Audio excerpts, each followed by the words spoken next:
The movie begins with a voiceover that introduces us to the long, almost 80-year life of Robert Grenier, a simple railroad worker and woodcutter from America.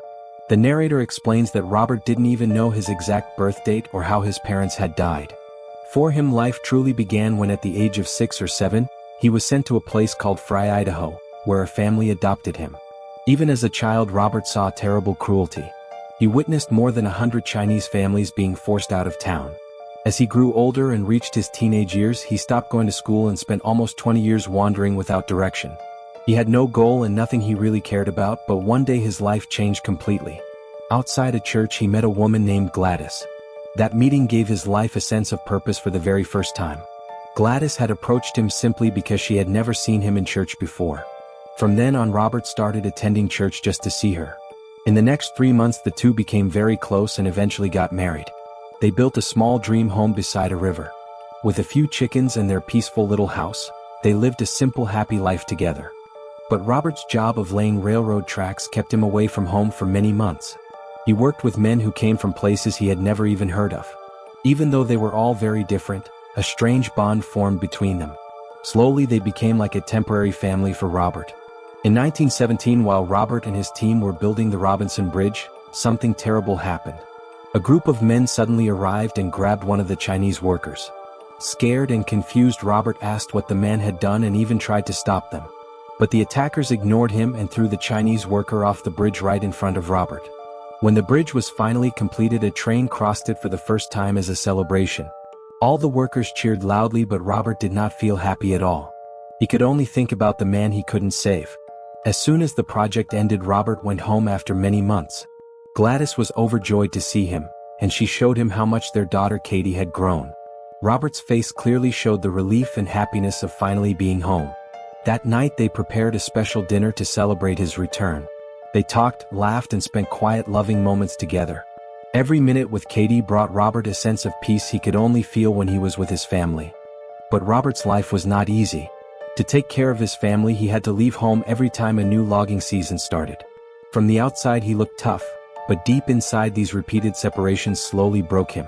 Most of the workers around him lived lonely lives. They had no proper homes or families and moved from one place to another just to find work.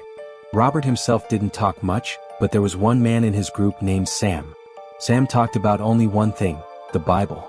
Whether they were cutting logs or sitting down to rest, Sam always spoke as if the Bible had been written right in front of him. Then one day something unexpected happened. While everyone was working, a stranger suddenly arrived. Without saying anything, he pulled out a gun and shot Sam. He claimed Sam had killed his brother just because his brother was black. This incident left everyone shaken. For the next few days, Robert worked with another man named Arn Peebles. Arn was quiet, serious, and very skilled with explosives. He often shared stories from his many years of dangerous work and all the hardships he had faced. But even after this, Robert could not sleep at night. The face of the Chinese worker, the man he had once tried to save but couldn't, kept haunting him again and again. The guilt of not being able to help the Chinese worker kept hurting Robert from inside. Arn noticed how troubled he was, so at night he would play his mouth organ to help Robert relax and fall asleep. With every new job, the logging team had to go deeper and deeper into the forest. They cut many kinds of trees. Their work started at sunrise and ended only when the last bit of daylight was gone. From experience, they usually knew which way a tree would fall. But one wrong guess had already killed many workers, and Robert had watched some of those deaths happen right in front of him. To honor the men who had died, the workers would nail their boots to nearby trees. Those boots stood there silently as a reminder that these men had once worked and lived in that forest. Even though the workers felt sad, the demand for wood never stopped, so they had to keep going. All these accidents made Robert deeply afraid of death. His fear reminded him every day that he had a family waiting at home. He knew he couldn't take careless risks. So whenever he finally returned home after months of dangerous work, it felt like the safest place in the world. He tried to spend as much time as he could with his daughter Katie. But in his heart he knew she was growing up quickly, and he was missing many moments of her childhood, moments that would never return. One night Gladys softly told Robert that she could go with him to the forest during the logging season. She said she could wash the workers' clothes and earn some money, and this way the family wouldn't have to stay apart for months. But Robert immediately said no. The forest was too dangerous and he couldn't imagine taking Katie there. To keep them safe, he began taking small jobs nearby, even though they paid very little. Money became a real problem and life grew harder. But during those months, every small moment Robert spent with Gladys and Katie felt extremely precious. It was like he finally had a little peace in his life, something he didn't want to lose. After thinking for many days, Robert finally made a difficult decision. He would go back to the forest one last time to work as a logger. But this time he had a clear goal: to save enough money so that after returning home, he and Gladys could start a small sawmill and do a bit of farming.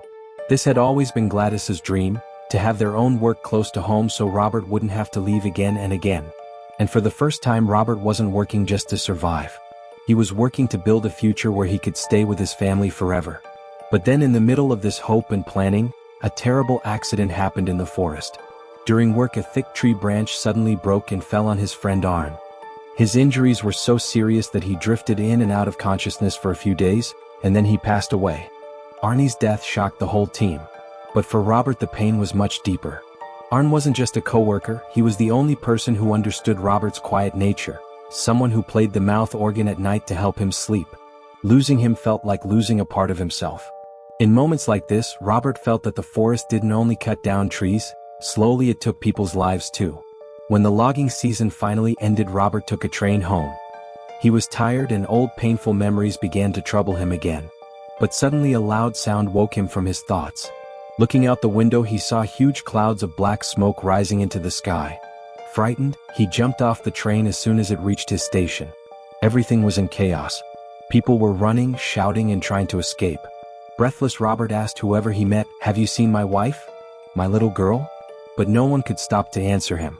With a racing heart, Robert ran toward the forest. A massive fire was spreading fast, burning everything it touched. Through the thick smoke, he kept trying to reach his home. But the fire blocked his path. The heat was intense and every breath filled his lungs with burning smoke. Still he pushed forward, because not knowing what happened to his family was more painful than the flames themselves. Everything had turned to ashes.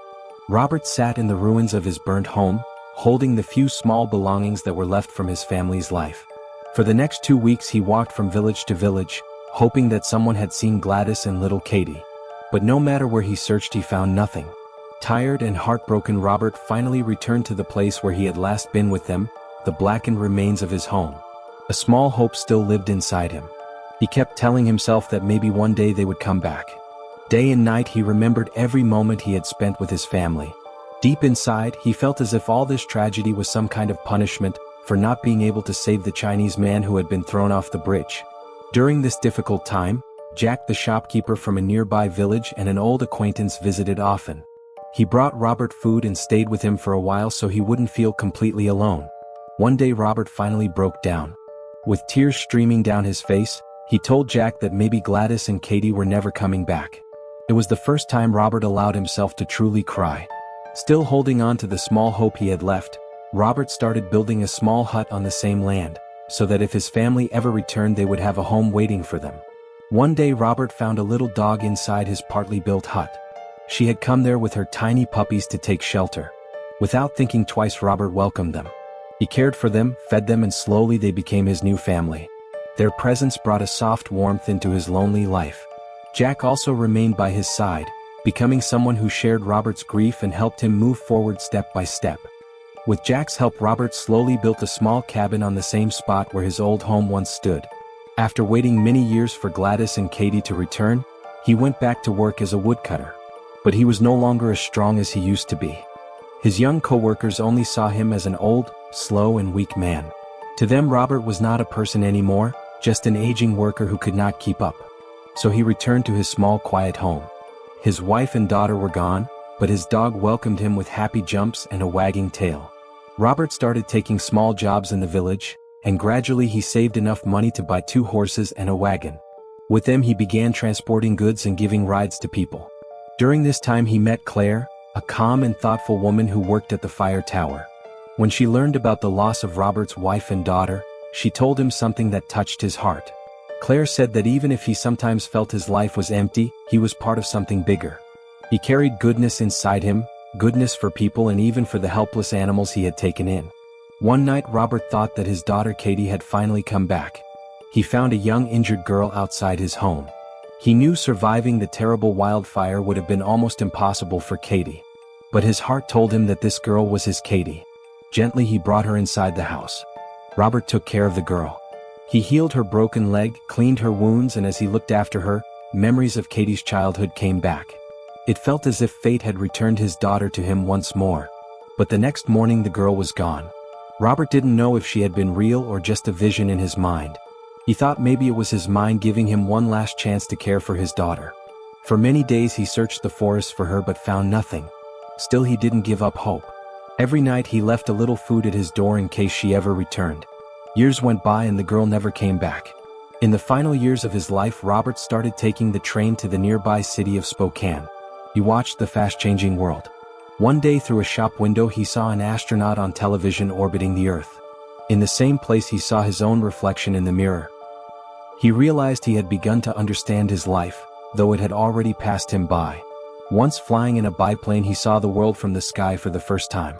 In that vast blue space he felt part of the world, and after years of pain, he finally learned to embrace the happy memories of his past. In them he found a quiet peace. Finally, on a calm night in 1968, Robert quietly passed away in his old home, the place where he had spent his life waiting for his wife and daughter. He left the world silently, peaceful, alone, and almost unnoticed, just as he had lived. And with this the movie ends. I hope you enjoyed the story. If you liked it, please subscribe to the channel.